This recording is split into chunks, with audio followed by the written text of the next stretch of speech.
Hi, welcome to Reimagining Chapel.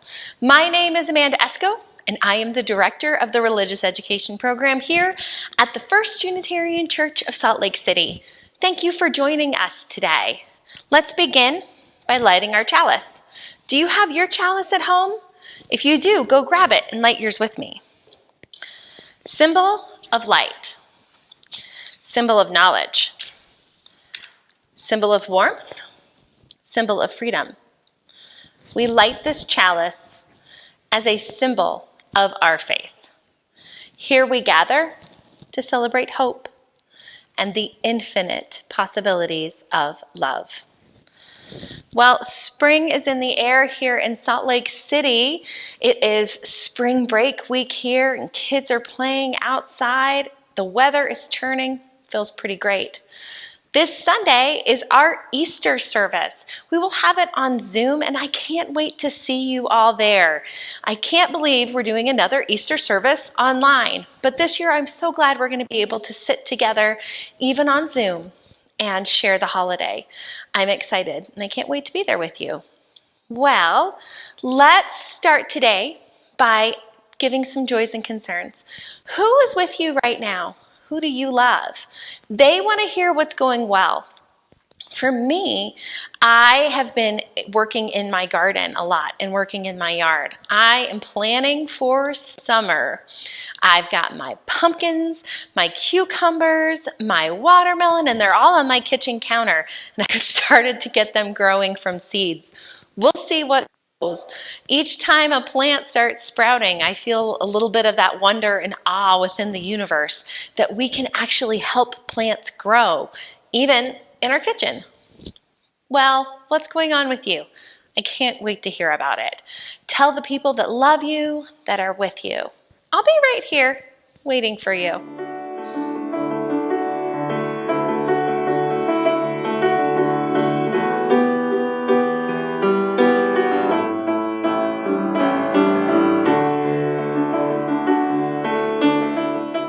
Thank you for sharing your joys and concerns with the people around you who love you. They want to hear what's going on in your life. Well, we have a UU of the Week this week that I think epitomizes the spirit of Christianity in her care for the world. Let's hear about this UU.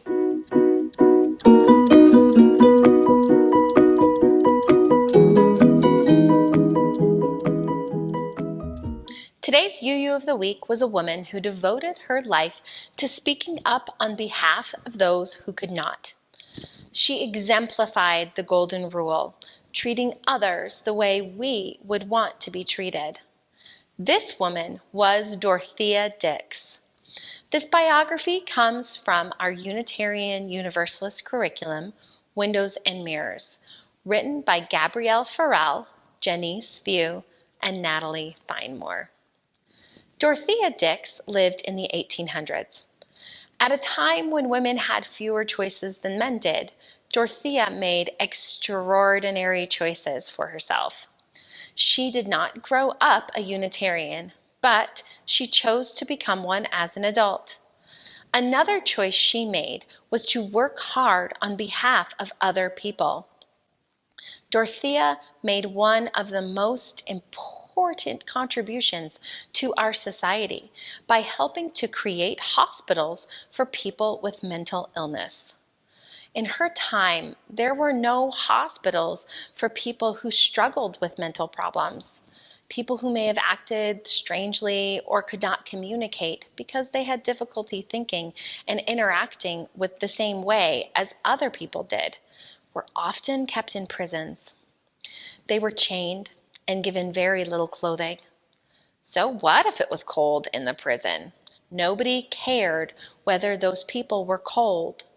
Most people thought people with mental illness did not get cold or feel pain.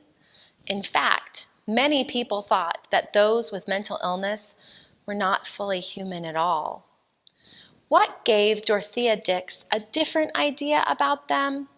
Maybe it was some of her own troubles that made her think more compassionately towards others.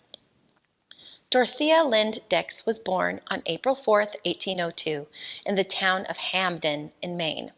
She was the oldest of 3 children, born to Joseph Dix and Mary Bigelow Dix.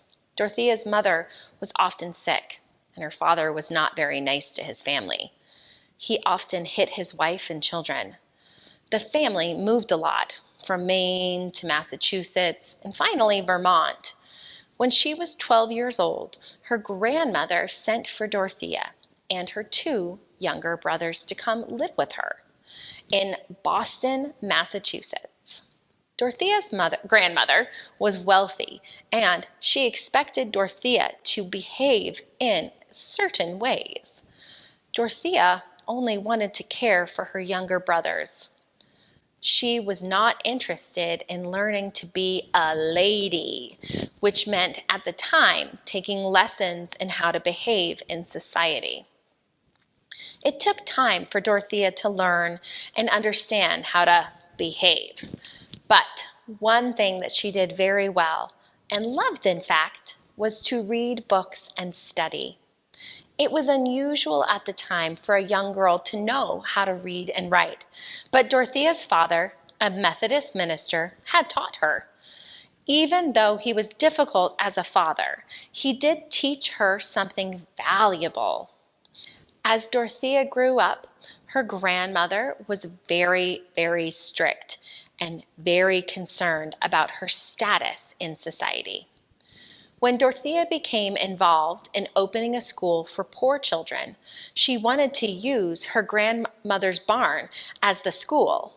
Dorothea was so worried her grandmother would not let her teach the poor, especially in her own barn, that she wrote her a letter to ask for permission. Dorothea's grandmother said yes right away, and Dorothea spent years as a teacher. Dorothea was religious, attending her grandmother's Congregationalist church every Sunday. One day, Dorothea decided to visit the Unitarian church where Dr. William Ellery Channing was speaking. What she heard that day changed her life forever. She heard Dr. Channing preach that God was love, and we are all part of that love, and we are called to show that love to others. This was very different from the sermons that she heard in her own church. Dorothea became a Unitarian. After getting to know Dr. Channing, he offered her a job helping to take care of his children. She lived with the Channing family for 6 months, traveling with them and tutoring the Channing children. When Dorothea was in her 40s, she visited a woman's prison and saw women in chains with no clothes on. When she asked why, the prison matron told her those people were mentally ill and didn't understand anyway. Dorothea was appalled. She was so upset, she called her friends in the Massachusetts government to tell them. They told her that they would need a written report before they could act. Dorothea went to every prison in Massachusetts and wrote a detailed report about the conditions for the mentally ill in each one. With her reports, Massachusetts began to open hospitals that treated the mentally ill with dignity and respect. They gave them enough food and warm clothing. Dorothea Dix began to travel to other states, investigating conditions in prisons, filing reports, and testifying before state legislatures. Some of the hospitals she started still stand. So does the view of the mentally ill that she put forth. Even when someone's words or behaviors cannot be understood by others, they are still a person who deserve dignity, respect, and love. Dorothea deeply valued the right to make one's own choices. She trusted her own choices about the right way to live her life. One of her choices was to become a Unitarian. Another was to work to help people with mental illness in ways that they were not able to help themselves. She understood they were people whose right to make their own choices had been taken away.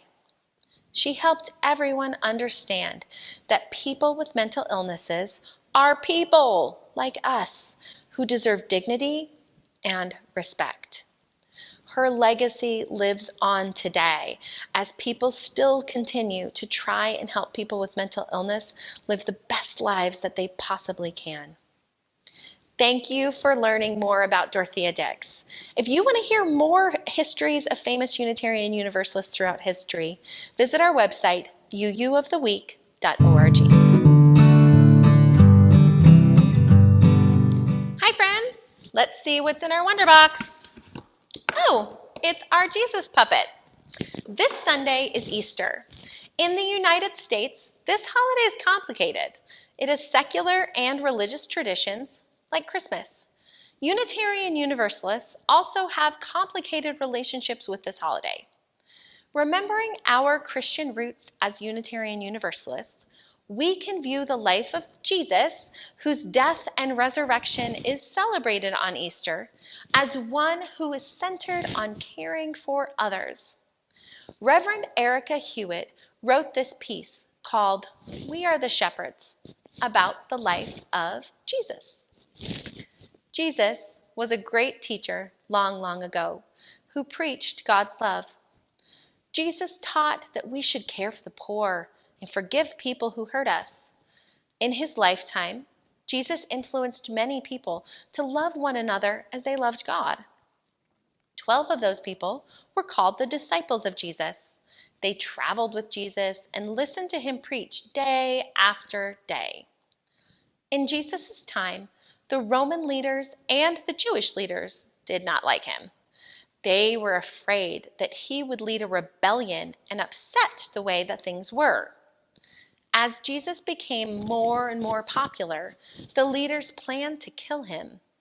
One of Jesus' disciples, named Judas, betrayed Jesus and helped with the leaders with their plan. The night before Jesus was taken by soldiers, he was celebrating the Jewish holiday of Passover. He celebrated at a Seder with his 12 disciples. The next day, Jesus was arrested, and then he was killed. What happened after Jesus died began the religion we know as Christianity. Many Christians believe that after Jesus was killed, he rose from the dead and went to heaven. Many Unitarian Universalists see this story differently. Many years ago, a religious educator and minister named Sophia Foz explained in a UU way what happened after Jesus died. Here is how Reverend Foz told it. The people who followed Jesus were brokenhearted after he died. They struggled to understand why God had allowed their teacher to be killed. Surely someone so connected to God, so overflowing with goodness, did not deserve the punishment of a criminal or rebel. As these men and women gathered day after day in each other's homes, they began to recall the wonderful experiences they had had with Jesus. They told one another of times when Jesus was wise and times when Jesus was kind. The very tone of Jesus' voice and the look on his face would come back to them so vividly that it seemed sometimes as though Jesus were again right there with them. Some of the people had dreams in which Jesus seemed so real that the dreamers could not tell whether they had been awake or asleep when they saw him. Some declared positively that they had seen Jesus again, that he had talked with them. The rumor spread that Jesus had actually come out of his coffin, that 2 of his disciples had seen him, and that several of the women had talked with him. They would see him only for a few moments, and then he would mysteriously disappear once again. Finally, several of them dreamed they saw Jesus rise up from the earth higher and higher until he disappeared entirely. They believed he had gone to heaven to be with God. And after that, their dreams of seeing him and talking with him stopped. People who had had these experiences believed that Jesus was different from other people.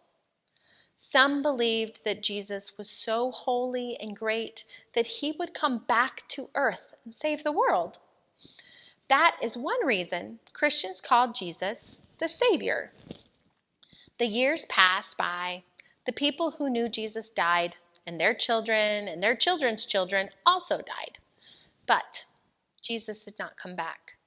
It has been over 2,000 years, and Jesus has still not come back. There are those who still hope that he will come back to life again. Others, including Unitarian Universalists, believe that this Jesus will never again live on earth. His body is not coming back. But his spirit never needs to die. His spirit is in his words and deeds, which still gives us wisdom today. For example, when Jesus was alive, Jesus taught the golden rule: treat others the way you would want to be treated. Jesus gave the Sermon on the Mount, where he said that people who are poor, hurt, and struggling are loved by God, and therefore we must love them too. When someone's physical body dies, the people around them who loved and valued them will keep their memory alive, just like the followers of Jesus have remembered his teachings and his spirit long, long after his death. Reverend Hewitt's story of the life and death of Jesus reminds us that our spirit lives on in the people we love, the people we teach, the people we are in community with. People celebrate the life of Jesus at Easter as a reminder of the good works he did in the world and all that he has inspired. This week, let's remember the teachings of Jesus, like his friends, and live the golden rule. Thank you for joining me for Reimagining Chapel. To find out more information about the First Unitarian Church and our work in the world, please visit us at slcuu.org.